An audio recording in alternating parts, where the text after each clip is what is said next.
en este momento, y en este momento empezamos a hacer hombre, mujer, teclado, joystick.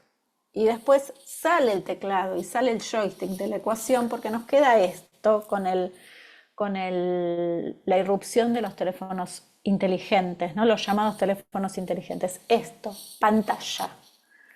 Y esta pantalla es el juego por todos sus componentes lúdicos, ¿no? Uno mira esto y parece un juego por el tipo de iconos que usa, por los colores, etcétera, etcétera.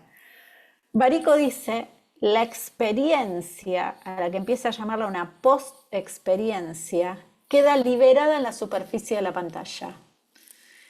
Y eso que antes costaba mucho, a lo que costaba mucho acceder, por ejemplo el conocimiento, por ejemplo el aprendizaje, por ejemplo la información de calidad, por ejemplo hasta la experiencia religiosa.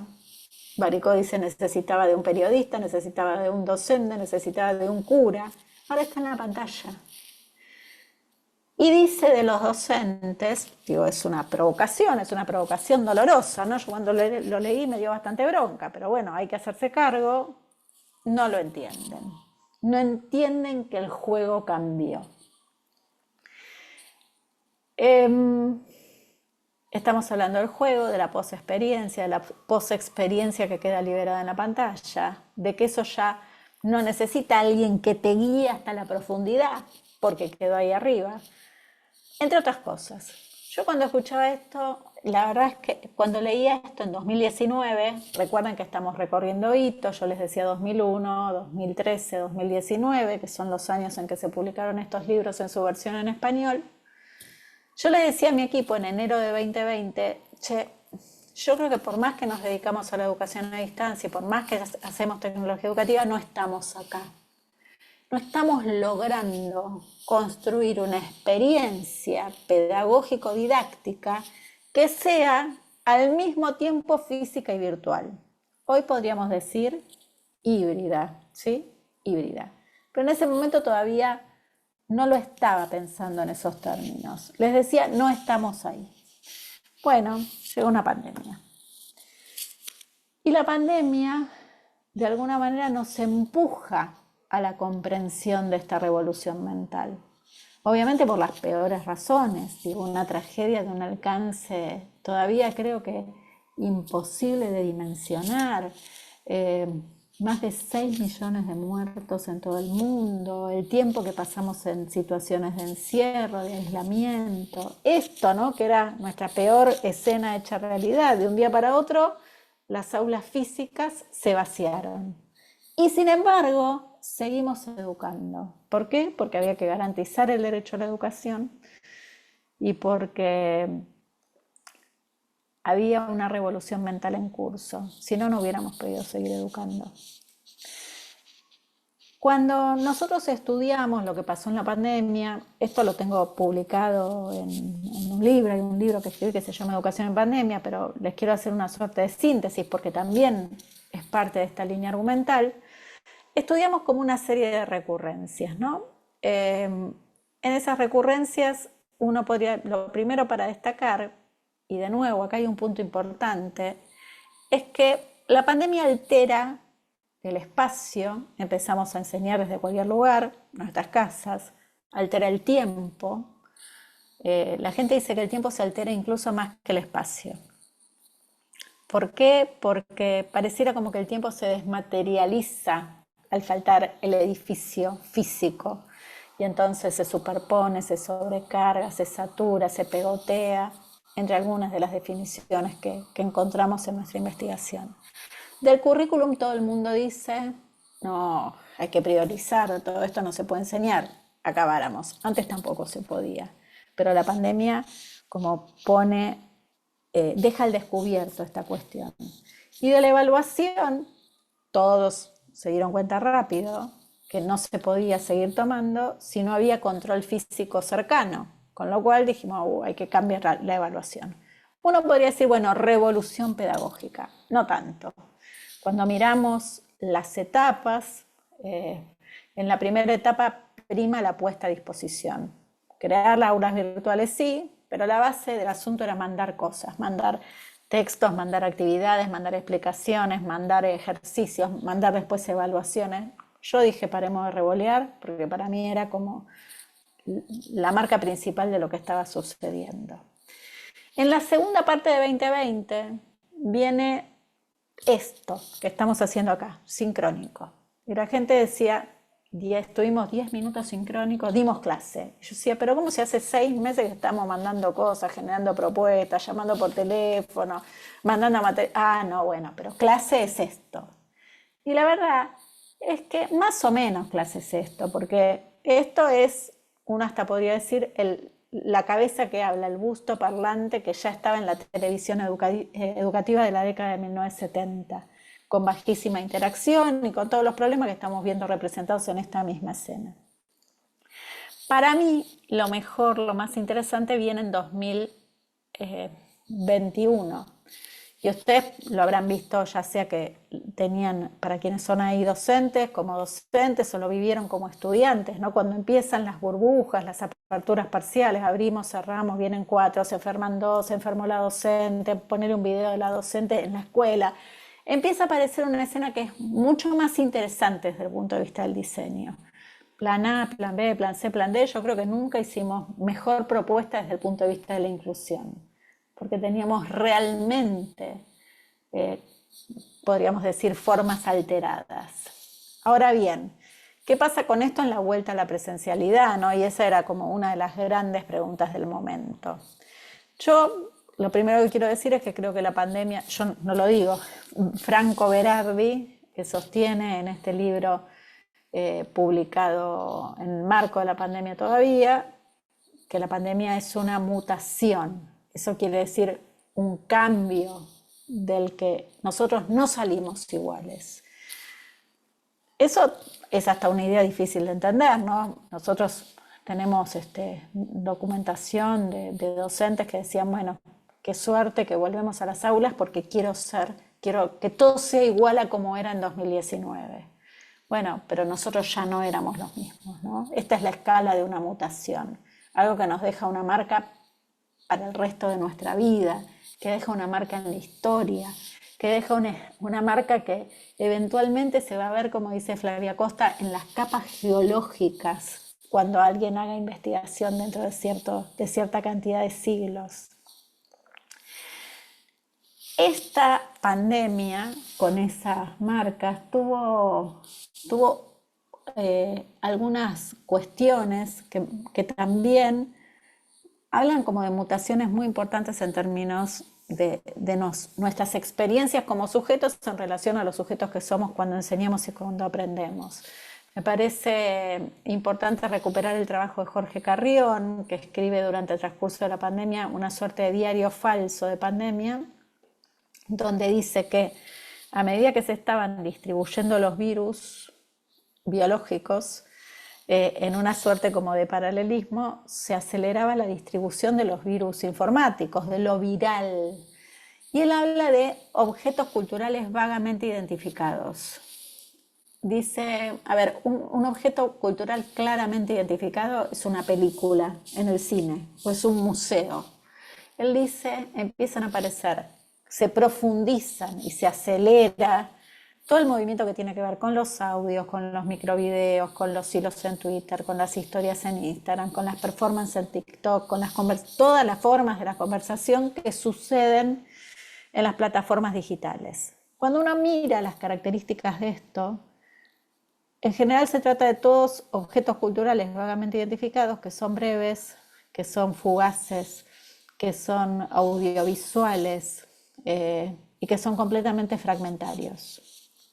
Esto está en las antípodas de nuestra cultura escolar, que sigue aspirando a ser perdurable, a quedar, que es profundamente textual, que es profundamente extensa en términos de todas sus definiciones. Acá hay algo que se empieza a dar de patadas y que, si bien, digo, es una tendencia que nosotros veníamos venir, se acelera con esa fuerza de lo viral.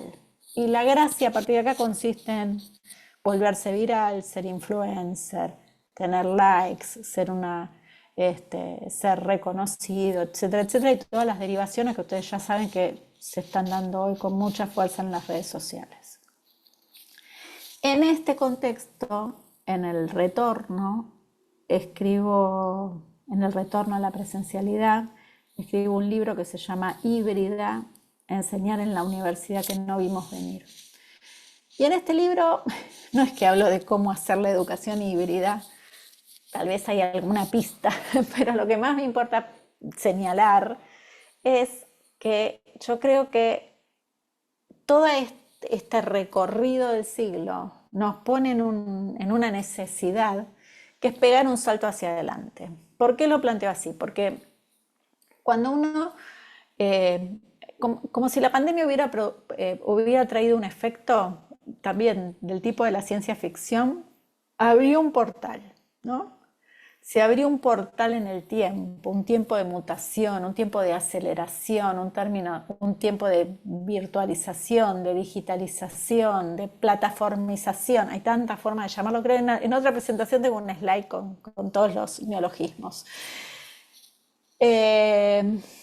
Cuando cambia el tiempo, no alcanza que uno se ponga frente al portal y trate de pasar una mano para ver qué hay del otro lado. Hay que saltar.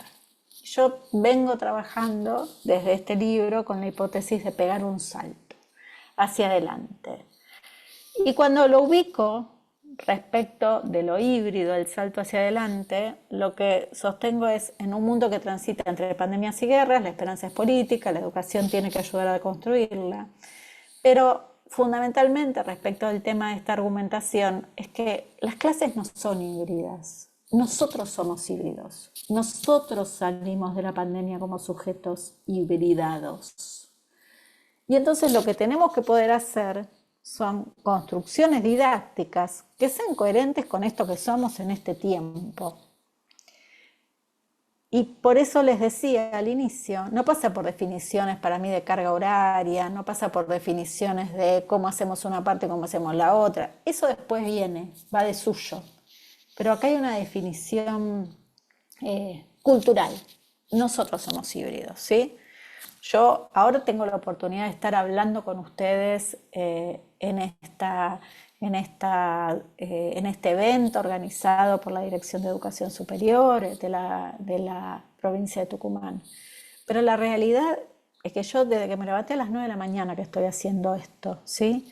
Ya corregí tesis, estuve en reuniones, hablé con un decano por una reunión que tengo que hacer. Siempre estuve acá, en mi escritorio, acá encerrada. Mi vida es híbrida, ¿sí?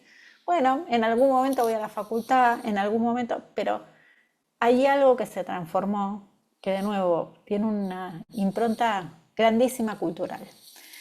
Y cuando a veces pensamos también esto en términos políticos, y yo digo, bueno, ¿qué implica esto en términos políticos? Bueno, yo creo que en términos políticos esto nos puede llevar a generar propuestas de enseñanza, sobre todo ustedes futuros docentes, ¿no? Quienes están que son futuros docentes o formadores de futuros docentes, que nos puede llevar a un lugar donde generemos prácticas de la enseñanza más propias de este tiempo y por eso más inclusivas.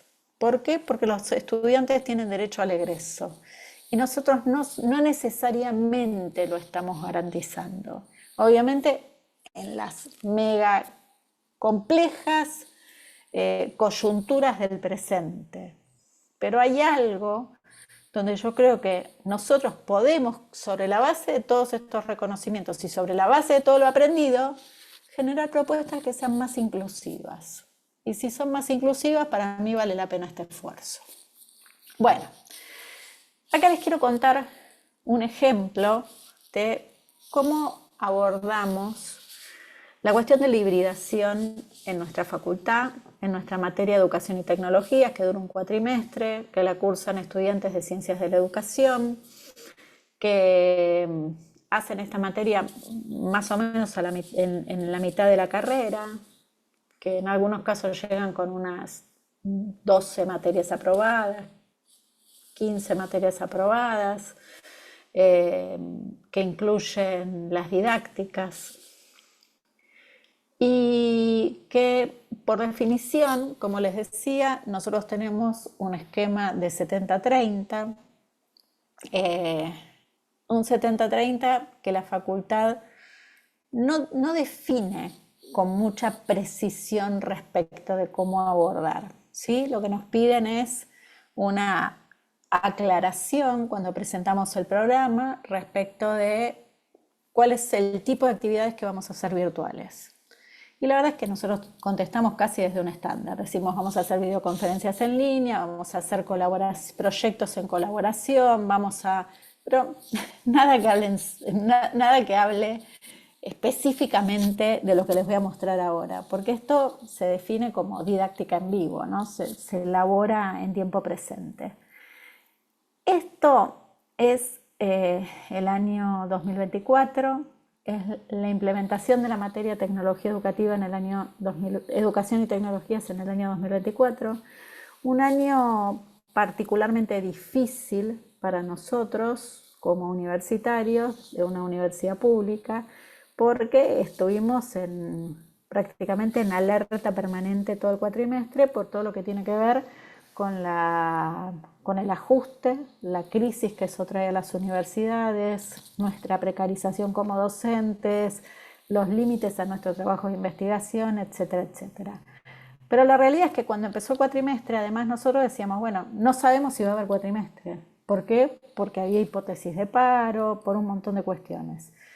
Entonces, lo que dijimos fue, vamos a arrancar con todo en una materia de 4 meses y hasta que se dirime la posición fundamentalmente del Consejo Universitario, vamos a enseñar toda la materia en un mes, como si eso fuera posible. La verdad es que nos convencimos de que es posible.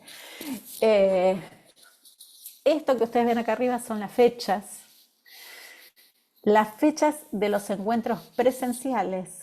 Y nosotros acá tomamos una decisión que es que iba a haber encuentros presenciales, 1, 2 y 15 días de producción. Eso quiere decir que durante 15 días no nos veíamos con los estudiantes. Y después volvíamos a hacer 3 o 4 encuentros presenciales y durante otros 15 días no nos veíamos con los estudiantes y así sucesivamente. Esta es la primera parte de la materia, donde además, en esto que les decía, trabajamos con un problema y codiseñamos el problema con los estudiantes, llegamos a un acuerdo respecto de que la tecnología educativa se iba a enseñar con referencia a un objeto crítico, la universidad. ¿Por qué? Porque la universidad era un objeto crítico, es decir, un objeto en crisis. Bueno, en el despliegue, el primer día, que es el 18 de marzo, hacemos 3 entradas. La primera tiene que ver con quiénes somos nosotros, cómo vemos la universidad, qué nos está pasando con esta situación. Después vamos a hablar de esto, salimos del aula y vamos a hablar de esto con la gente de la facultad y les preguntamos qué es para ellos la universidad, cómo están viviendo, qué les pasa, qué hipótesis tienen, etcétera, etcétera. Y después nos vamos a la calle. Primera clase, acabábamos de conocer a nuestros estudiantes. Y en la calle hacemos este mismo ejercicio de hablar con la gente, preguntarle qué sabe de la universidad, cómo está viviendo la situación, qué le pasa, qué horizontes ve para la universidad, etcétera, etcétera. Y ahí queda como producto esto que ven colorido en el piso, que es como un collage de tarjetas que recoge con diferentes colores las posiciones respecto de la universidad de toda esta gente con la que hablamos. Casi les diría que es una especie, nosotros lo llamamos una inmersión coral. Nos metimos de cabeza en el tema a hablar con un montón de gente. Pero casi que es un trabajo de investigación, si lo hubiéramos planteado con una propuesta metodológica de un trabajo de investigación. En el lunes siguiente hacemos un ejercicio semejante, pero con colegas de 5 universidades nacionales. La Universidad Nacional de Quilmes nos acompañó Walter Campi en el aula. La Universidad Nacional de UNAUR y la Universidad Nacional de La Pampa estuvo invitada en el aula Verónica Weber. De hecho, acá ven a mis queridos colegas Verónica Weber y Walter Campi. trabajando con la construcción del lunes anterior. Y se conectan Gabriela Zabulski desde la Universidad Nacional de Córdoba y Miriam Camp desde la Universidad Nacional de Mar del Plata. Esto nos trae a esa coralidad expandida un punto de vista de qué estaba pasando en el panorama de las universidades nacionales. Y a partir de este trabajo de interacción con los estudiantes, se plantean temas con los que nuestros estudiantes, lemas con los que nuestros estudiantes van a trabajar en su primera producción respecto de qué es la universidad en esta coyuntura. Acá ustedes ven abajo cómo nosotros vamos proponiendo a lo largo de este bucle, que así lo llamamos, las lecturas de libros completos. Acá hay algunos de los que yo les mencioné, pero podría decirles que en estas 2 primeras semanas los estudiantes ya habían tenido que leer Enseñar a Vivir de Edgar Morin completo. Luego vienen 15 días de producción. Y en esa producción los estudiantes tienen 3 momentos. Primero exploran con otros estudiantes de otras universidades sobre la base de los lemas que construyeron, experimentan generando propuestas y después consolidan sus propuestas para la universidad en una suerte de infografías, creo, no sé si se llegan a ver, pero estas son infografías que ofrecen imágenes de la universidad en perspectiva también de futuro. El 8 de abril nos volvemos a encontrar y como teníamos miedo de nuevo que se viniera la noche, en términos de paro, lo que hacemos es dedicarnos a una inmersión lúdica, gamificada, en 5 autores que son los 5 autores que seguían a continuación de ahí. El libro de Serres, el libro de Barico, el libro de Snirsek, el libro de Singh y el libro de Sassen. Los estudiantes iban encontrando islas en diferentes lugares de la facultad para abordar de maneras distintas, formas ludificadas estos libros, y podríamos decir que al cabo de las 3 horas de cursada todos se iban con un panorama bastante completo de qué se iban a encontrar cuando leyeron el libro. Y también con producciones que se habían hecho en el momento, que en algunos casos eran recorridos sintéticos, en otros casos eran recomendaciones, en otros casos eran relatos nuestros sobre los autores y en otros casos los armaron ellos mismos a partir de cosas que íbamos leyendo. En la clase del 15 de abril vinieron especialistas a contar el oficio de ser tecnólogo educativo en la universidad, recuperamos proyectos de radio, de transmedia, impresos. A la clase siguiente, 22 de abril, nos fuimos a ver otras facultades. Nos fuimos a la Facultad de Farmacia y Bioquímica, a la Facultad de a la Facultad de Ciencias Económicas, que están bastante cerca en términos del desplazamiento en la Ciudad de Buenos Aires. No cerca nuestro, pero están cerca entre sí, y nos metimos a hablar con la gente que está haciendo proyectos de tecnología educativa en estas facultades. Bueno, ahí viene una marca verde, que ustedes la ven en la separación entre los días 22 y 29, porque es la marcha histórica del 23 de abril en defensa de las universidades. Y para nosotros eso es un antes y después en términos de la materia, porque entre otras cosas lo que advertimos fue que teníamos casi toda la materia recorrida en este objeto crítico, pero que en definitiva se iba a mantener la continuidad del cuatrimestre y todavía nos quedaban 3 meses de clase prácticamente, o 2 meses y medio de clase. En la clase del 29 ofrecimos un taller de futuro con diferentes metodologías de trabajo, de prototipación, de visualización, de construcción de artefactos, etcétera, etcétera, e hicimos un trabajo de ideaciones sobre la universidad de cara al futuro. Y vienen 15 días de producción donde los estudiantes construyen un portal sobre la universidad, al que le llaman Odisea, que es un nombre que costó un consenso tremendo, votaciones de por medio, etcétera, etcétera. Y en función de todo el trabajo que habían hecho, en 2 momentos producen crónicas, relatos, columnas, ensayos y editoriales sobre la base de toda la experiencia y las lecturas construidas hasta acá. Y el 13 de mayo, después de esos 15 días, hacemos un encuentro, otro encuentro. No los estamos llamando clases, los estamos llamando encuentros a los días en los que estamos físicamente en la facultad o en la calle, donde ponemos en movimiento Odisea en la esfera de lo público, lo contamos, viralizamos, tuiteamos, compartimos, se lo presentamos a otra gente, hacemos difusión al interior de la facultad, etcétera, etcétera. Esto es un proceso, como les decía, de 2 meses, en una coyuntura horrible. Es un camino en el que los estudiantes leyeron entre 3 o 4 libros, en el que los estudiantes produjeron objetos de los más variados de todo tipo, originales, y que es fundamentalmente, y por eso lo traigo como ejemplo, híbrido.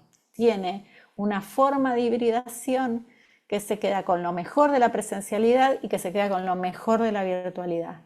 El tipo de experiencia que ocurre en la presencialidad no se puede tener si no es presencial, ¿sí? No es reemplazable lo que te pasa por el cuerpo cuando estás en otra facultad que nunca visitaste, hablando con especialistas del campo.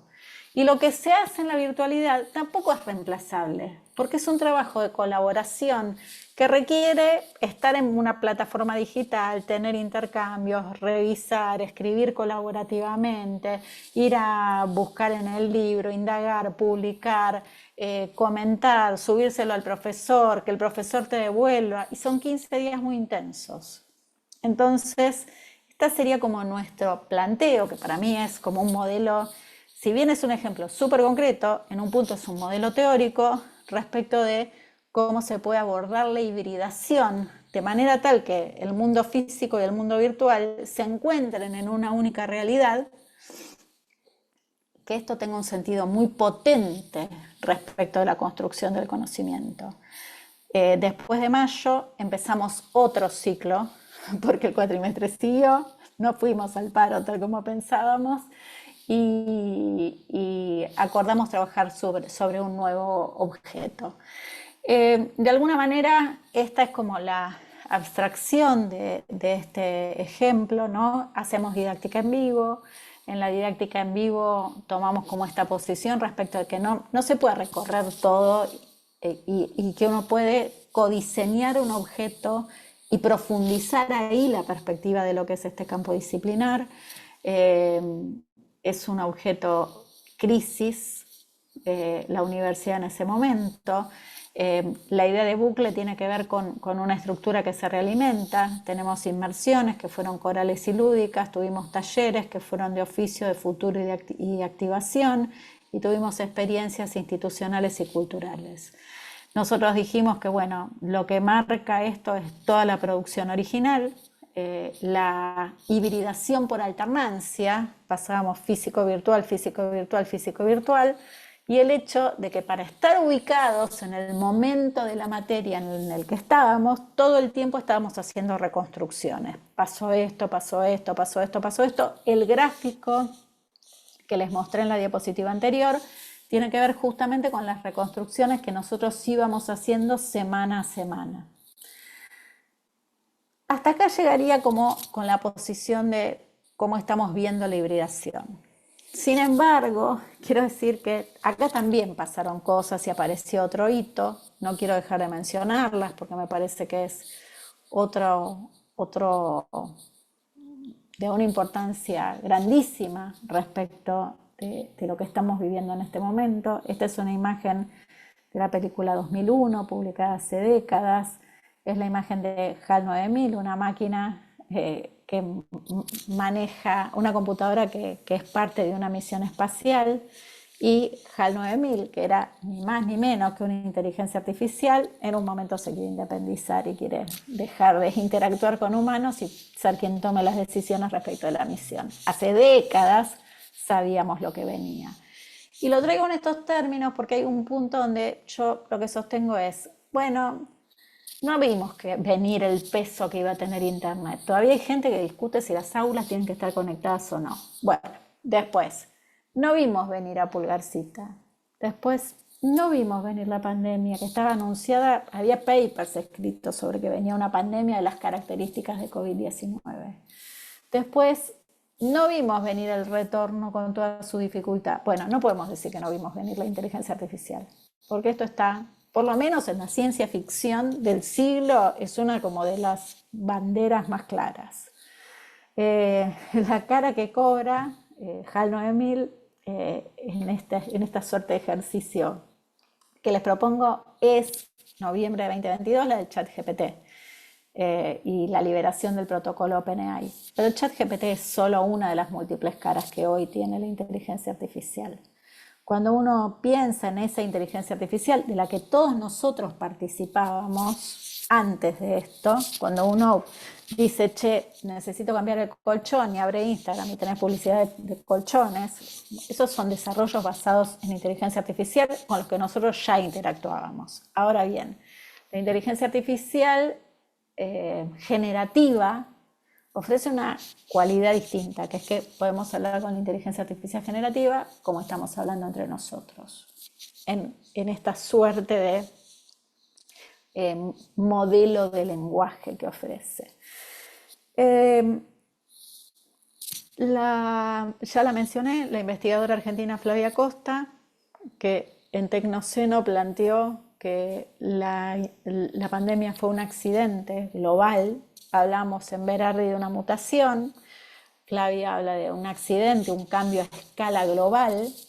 Dice de la inteligencia artificial generativa que es otro accidente global, de esa misma escala.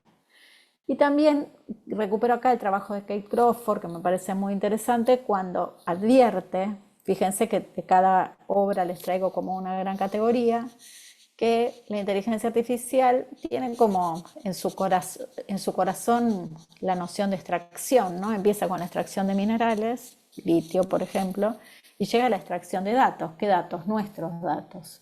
Esto no es un problema menor, porque entre otras cosas opera con nuestros datos, y opera con nuestros datos bajo la forma de patrones que a veces están construidos en otra realidad, en otro tiempo, con otras situaciones, con otras personas, y eso genera un montón de sesgos, de problemas, de inadecuaciones, de desviaciones, de alucinaciones, de errores, entre otras cosas.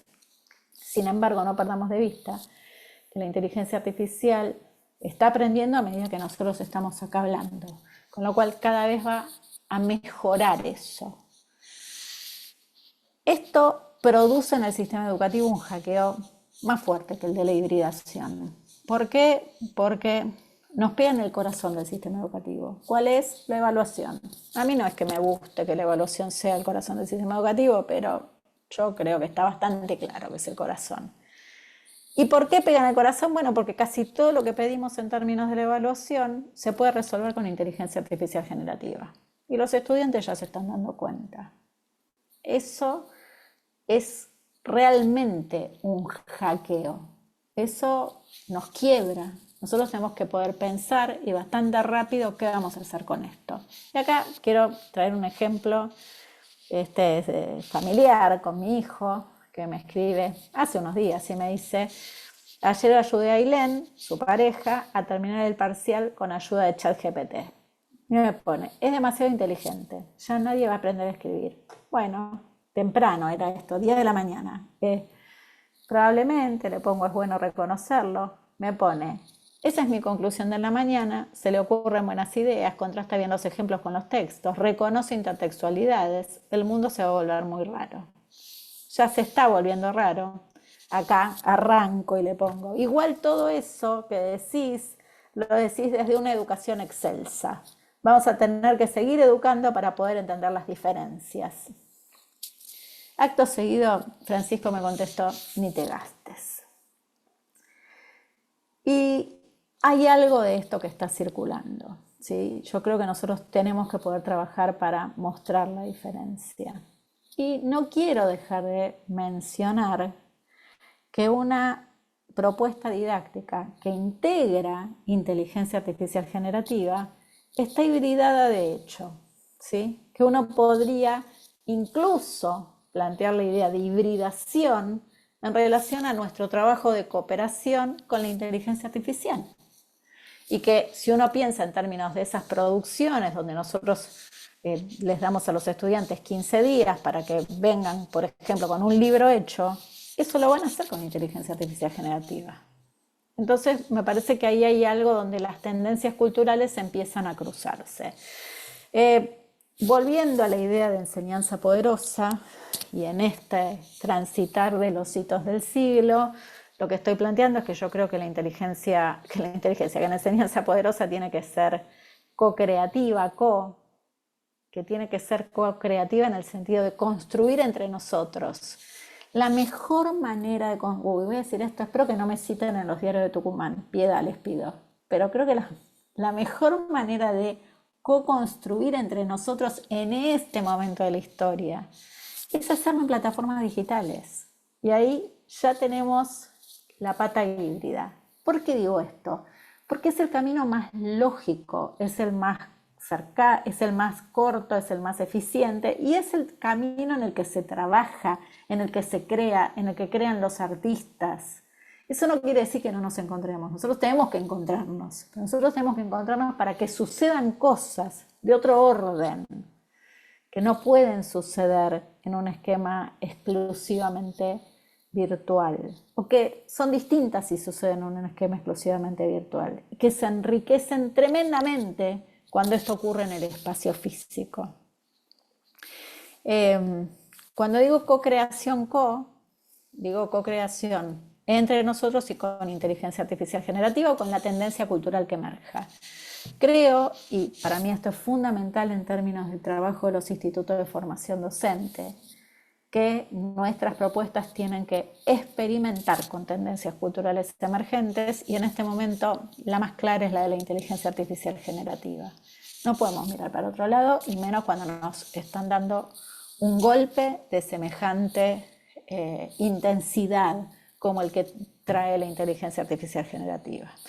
Y después creo, y acá sí, volviendo como a la experiencia física, pero también podría aplicar para la híbrida, que nuestras experiencias en un horizonte de artificialidad creciente tienen que ser cada vez más humanas. Lo más humano que nos está quedando hasta acá, digamos todo, hasta hoy, mañana no sabemos, es el cuerpo.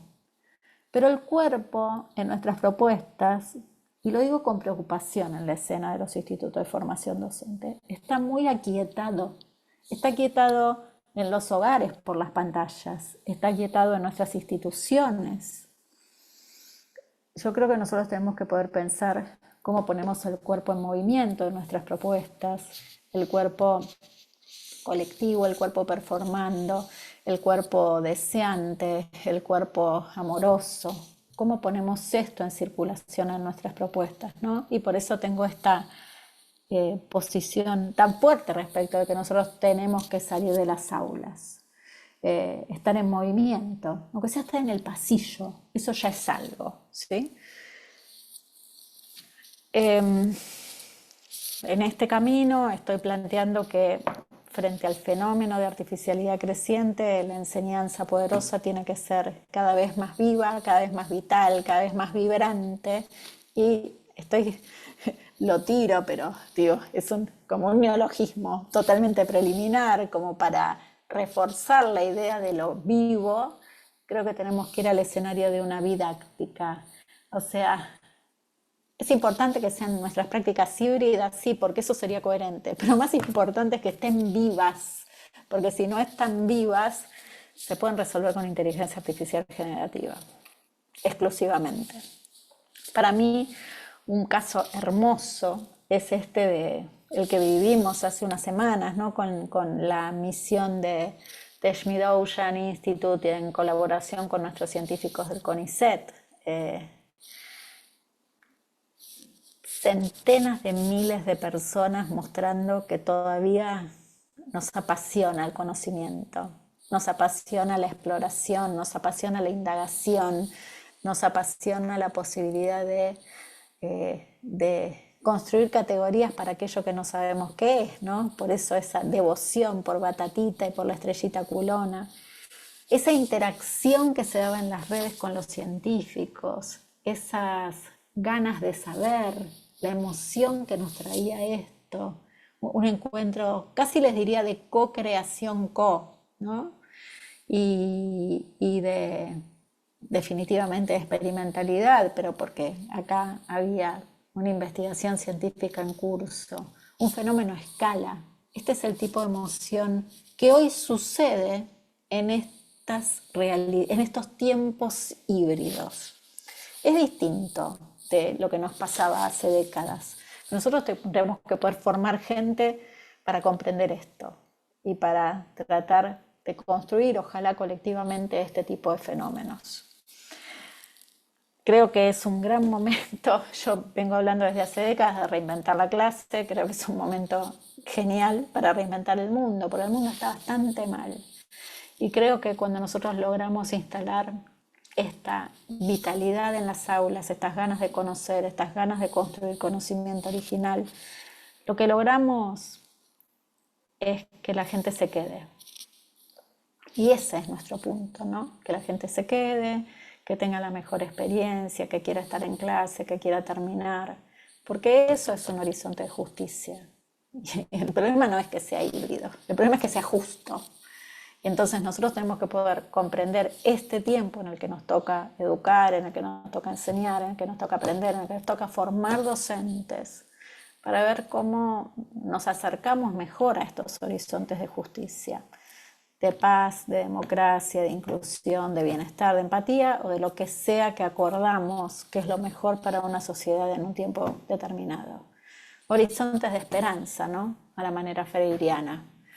Yo la pregunta que me hago es, bueno, habida cuenta de todo esto que aprendimos, habida cuenta que nosotros estamos en condiciones de construir propuestas híbridas, de nuevo porque somos híbridos, porque vivimos híbridamente. La pregunta es cómo vamos a construir propuestas que nos llenen de esperanza, que hagan, por ejemplo, en nuestro caso, dicho con toda la modestia, que en un mes los estudiantes pueden sentir que son tecnólogos educativos. ¿Por qué? Porque la propuesta se armó con esa convicción y se sostuvo con esa convicción y fue arrancarle a la hibridación lo mejor que era capaz de dar, que era la posibilidad de construir intensa y originalmente. A mí saber que podemos hacer eso, incluso en las condiciones dificilísimas que atravesamos en este momento las instituciones públicas, me da esperanza. Bueno, dejo acá, muchas gracias y vuelvo con ustedes, Tucumán.